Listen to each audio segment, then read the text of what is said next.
First of all, a very hearty welcome to all the learners who have joined this channel, this lecture series on the Renaissance.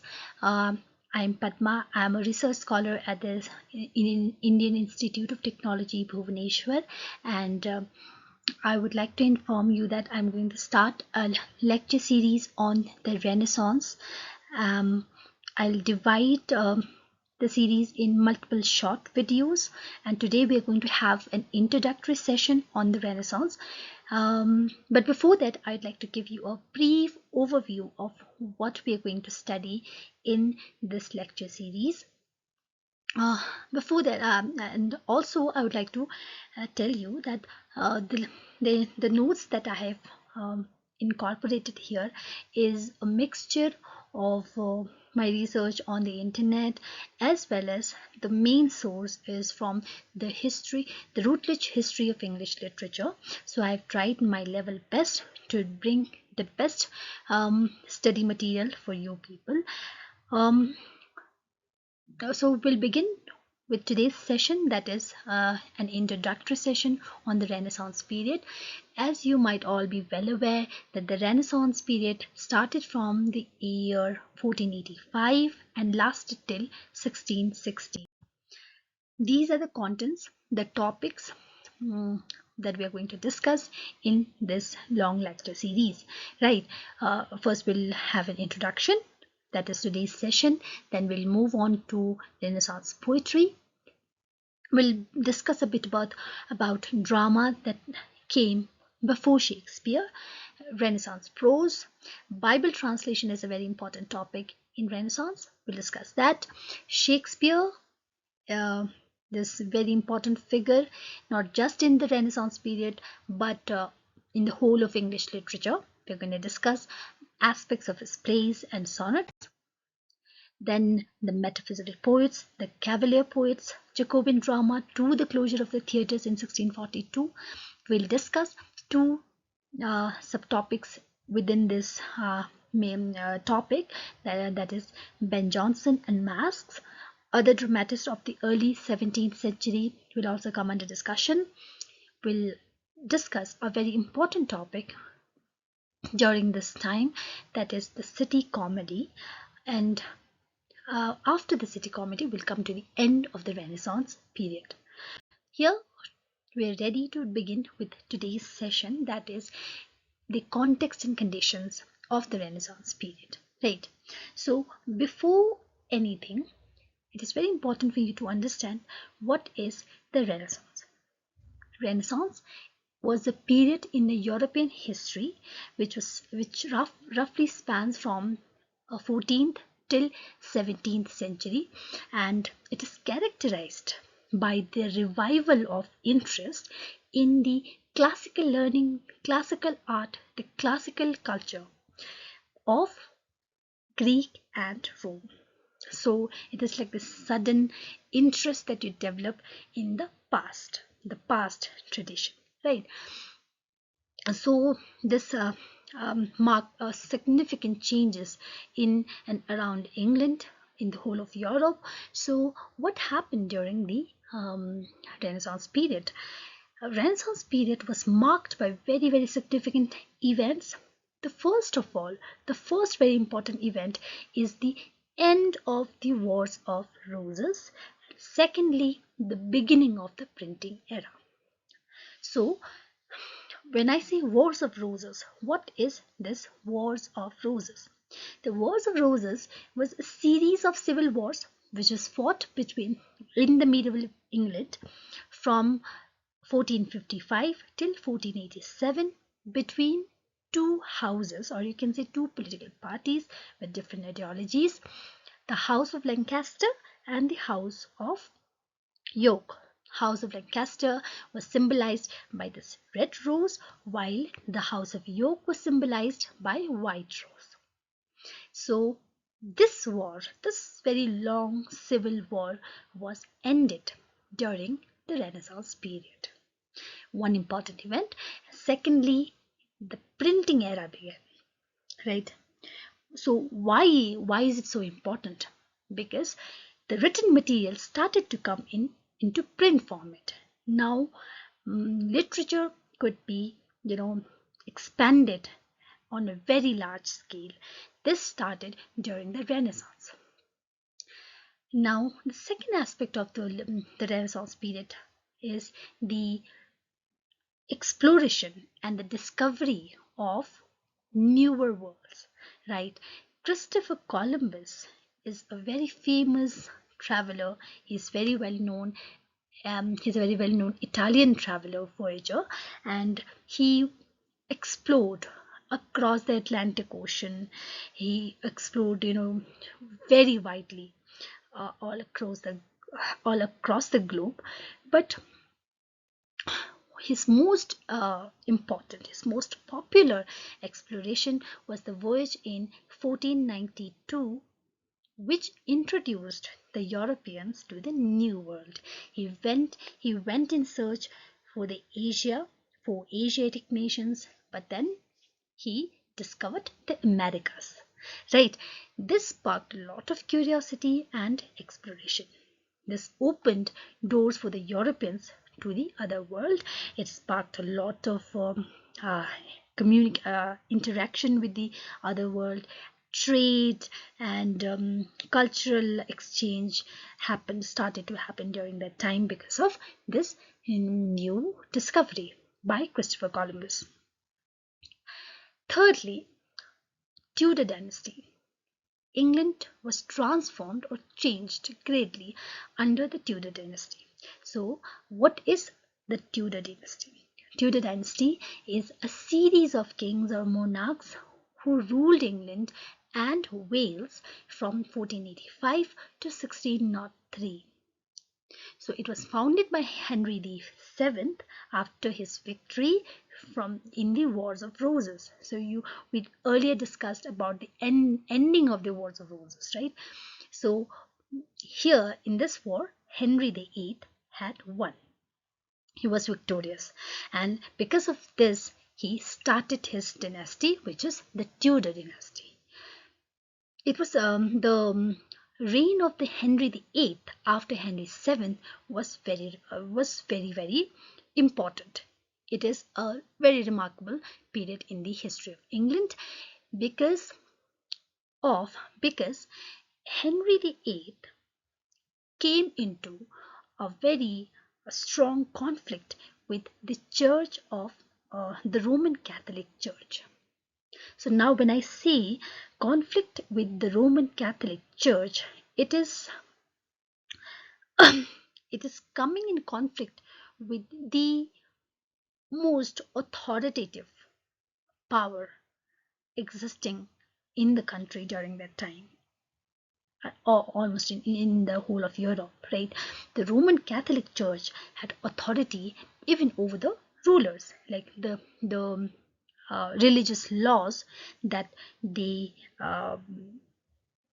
frame would be applied on the kings as well. So Henry VIII's conflict or fight with the Roman Catholic Church,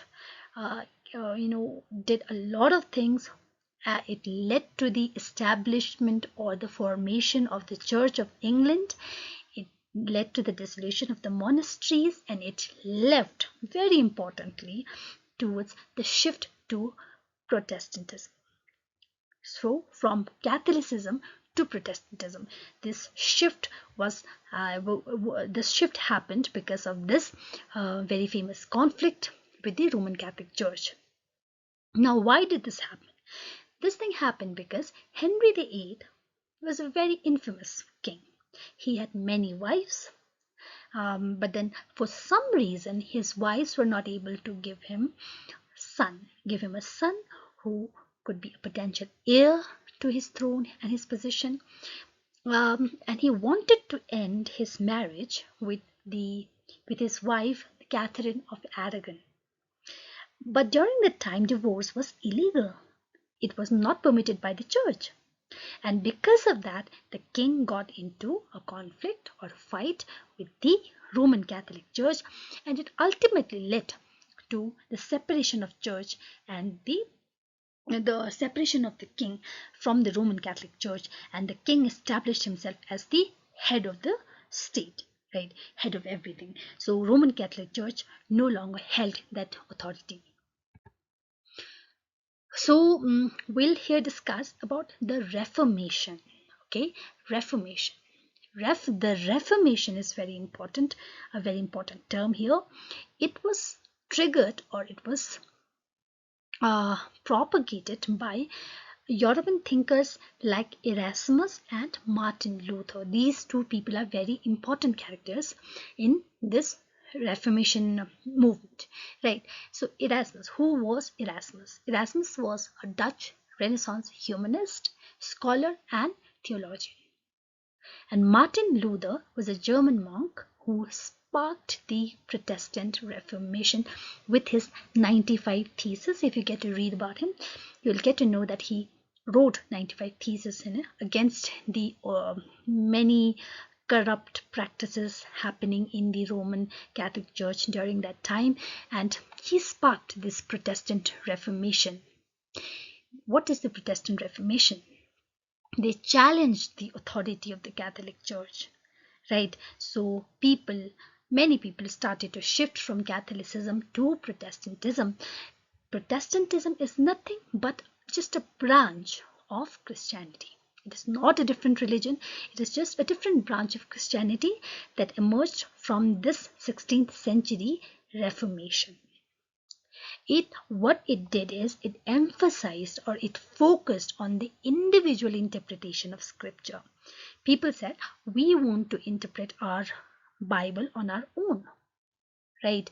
And they depended on salvation by faith alone, right? They did not want to be ruled by the church people. So they basically did not want church to be the mediator between them and God. So this is the Protestant movement. Another very important figure during this Reformation is Jean Calvin. Jean Calvin particularly had a very strong influence in Geneva.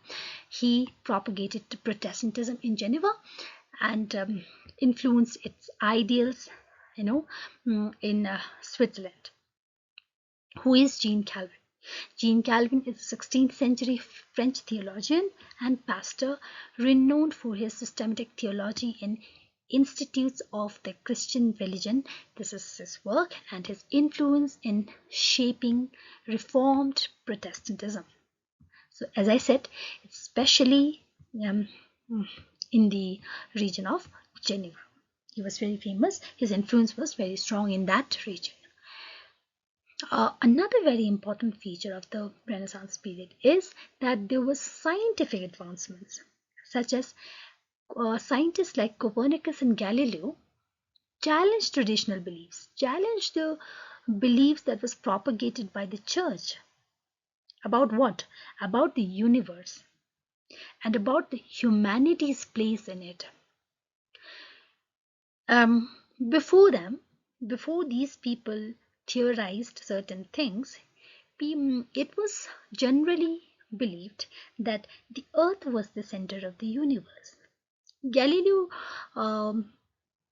got into a lot of trouble because of his claims, because of his theories uh, about about our place in the universe and all, because at that time the church was so authoritative that it wouldn't allow individual expression, even on scientific basis, right? So but during Renaissance period, this was slowly changing. Scientific advancements were happening, and people like Galileo and Copernicus said certain things that went against the traditional beliefs that was propagated by the church. The Renaissance saw a shift towards humanist thinking. This is also one very important feature of Renaissance, the humanist thinking, the focus on individual expression and exploration of human condition. People started to question. Earlier people were very conformist, like they would just listen to what the church was saying, what the priests are saying. Right now they started to explore, they started to question, and they focused on individualism. literature of the era.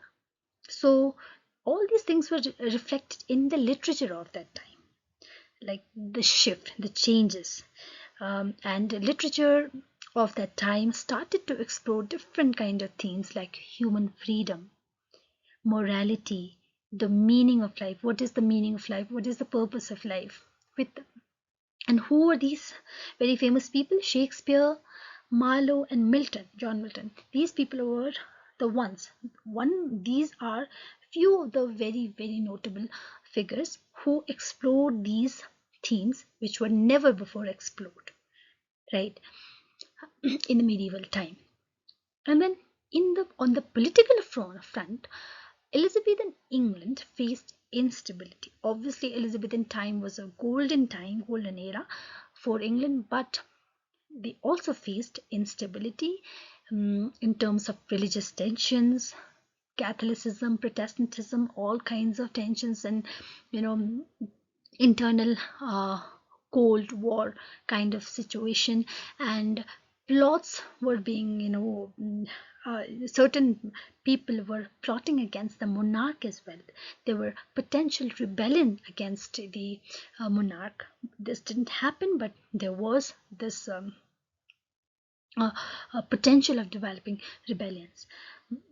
These things were happening on the political front, but at the same time there were celebrations.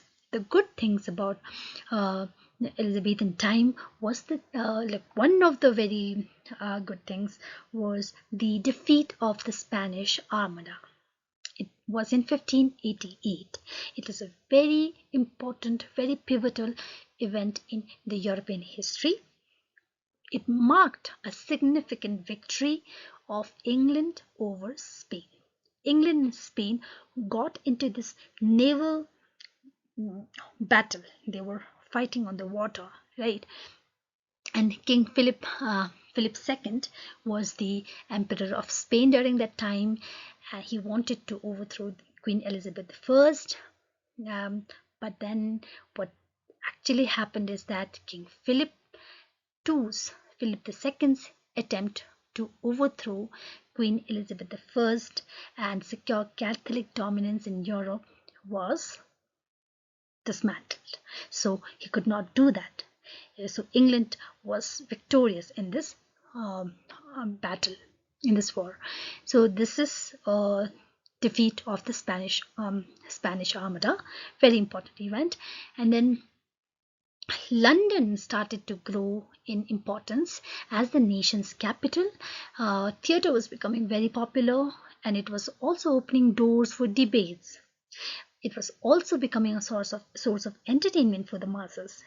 And at the same time, very importantly, it led to the evolution of English language. The English language that we have today is a result of a long time of evolution, right? So this during the Elizabethan time, the theatre started it contributed in the evolution of the English language. So here we have come to the end of the presentation. I hope you have liked whatever I've given here. In the upcoming sessions, we're going to discuss more about Renaissance. This was just the introductory part. I hope you have learned, you have enjoyed this session. Take very good care of yourself. I'll see you in the next session.